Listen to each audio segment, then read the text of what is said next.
Shalom saudara, perkenalkan nama saya Irawati Borusyotang.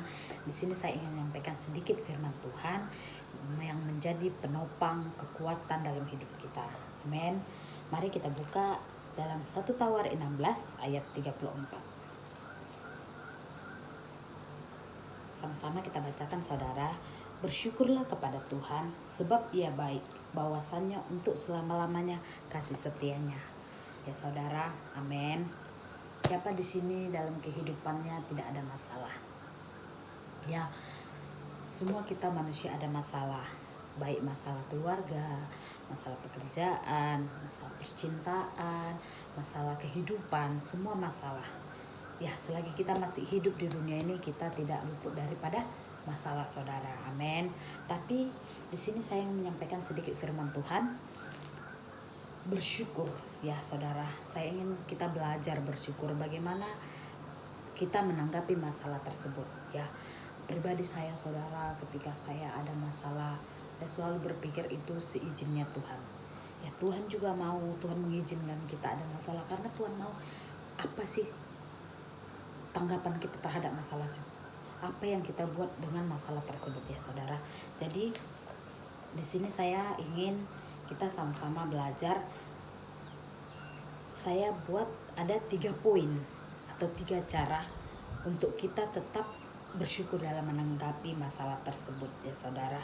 Ya, sama-sama kita belajar saudara. Saya tahu saya tidak lebih baik daripada saudara, tapi mari saya ingin kita sama-sama belajar bagaimana sih kita memandang masalah tersebut ya saudara. Poin pertama dalam Filipi 4 ayat 6 saudara. Boleh kita buka Filipi 4 ayat 6. Mari kita baca firman Tuhan. Janganlah hendaknya kamu khawatir tentang apapun juga, tetapi nyatakanlah dalam segala hal keinginanmu kepada Allah dalam doa dan permohonan dengan ucapan syukur saudara ya.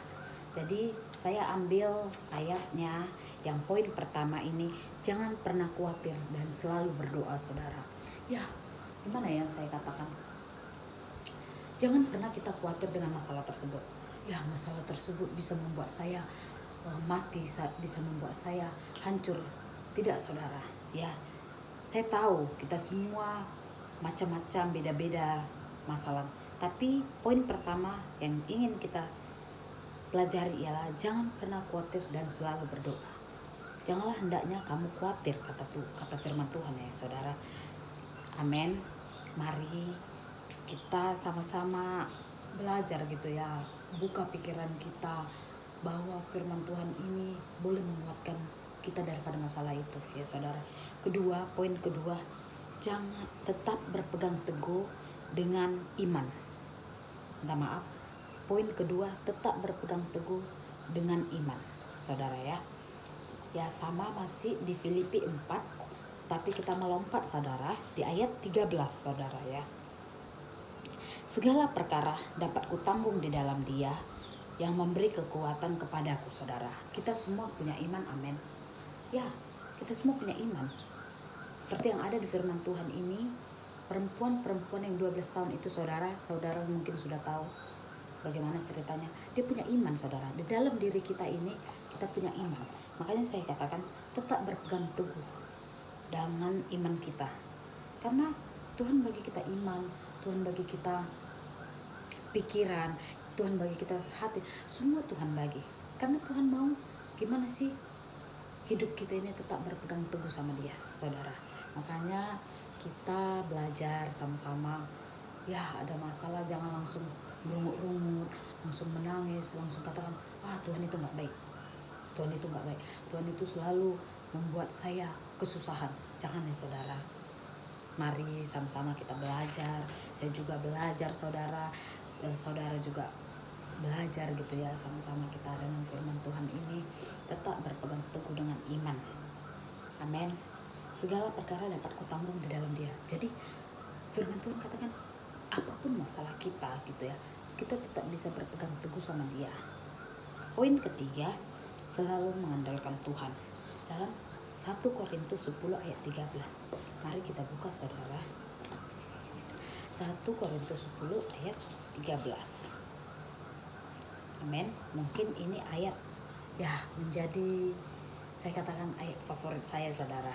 Ya, selalu ini menjadi ayat kekuatan saya saudara. Ya, jadi saya mau saudara juga mendengarkan ayat ini, membaca ayat ini menjadi ayat kekuatan saudara. Amin. Firman Tuhan, pencobaan-pencobaan yang kamu alami ialah pencobaan yang biasa, yang tidak melebihi kekuatan manusia. Sebab Allah setia, dan karena itu Ia tidak akan membiarkan kamu dicobai melampaui kekuatanmu. Pada waktu kamu dicobai, Ia akan memberikan kepadamu jalan keluar, sehingga kamu dapat menanggungnya. Amin. Makanya saya katakan tetap andalkan Tuhan.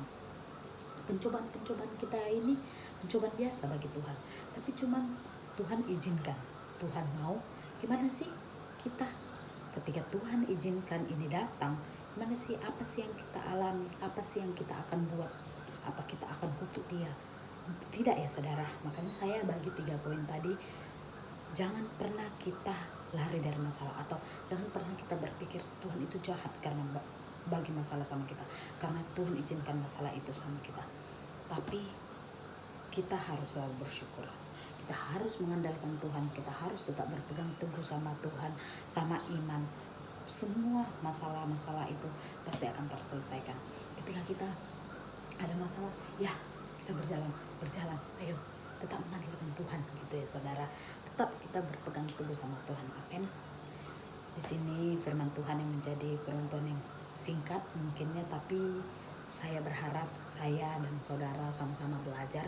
Ketika kita ada masalah, satu, bersyukurlah kepada Tuhan, sebab Tuhan baik saudara ya. Saya mau kita sama-sama tetap berpegang teguh, tetap mengandalkan Tuhan, tetap berjalan. Ya, apapun masalah tetap berjalan bersama Tuhan saudara. Amin.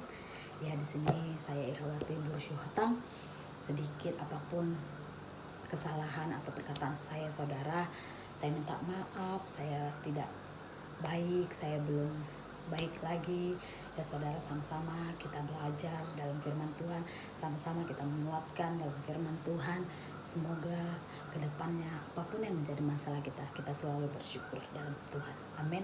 Terima kasih saudara, sedikit yang menjadi firman Tuhan dalam nama Tuhan Yesus. Haleluya. Amin. Terima kasih.